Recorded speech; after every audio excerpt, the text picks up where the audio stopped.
என்னடா சாமத்துல உட்காந்து படிச்சிட்டு இருக்க, தூங்க வேண்டியதானே? இல்ல அம்மா, பப்ளிக்ல நல்ல மார்க் எடுத்தா எனக்கு ஐபோன் வாங்கி தரீங்களா? நீ 400க்கு மேல வாங்கு தங்க, கண்டிப்பா போன் வாங்கி தர்றேன். அதான் படிச்சிட்டு இருக்கேன்.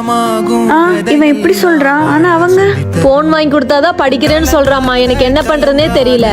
அவங்க அப்படி சொல்றாங்க. கடவுளே. ஐயோ, இன்னைக்கு ரிசல்ட் வேற வர போகுதே. போடு 439. ஏமா என்னடா ஆச்சு? பப்ளிக்ல நான் 439 மார்க். என் தங்கம். ஏய், கங்க்ராச்சுலேஷன்டா. சரி, என் போன் எப்ப வாங்கி தர போறீங்க? சும்மா சொன்ன போன்லாம் வேணாம்.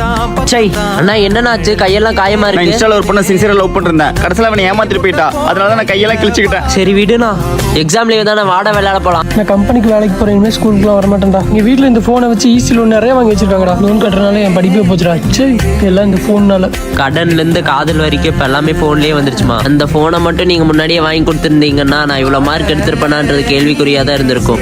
என் வாழ்க்கையும் கேள்விக்குறியாதாம இருந்திருக்கும்.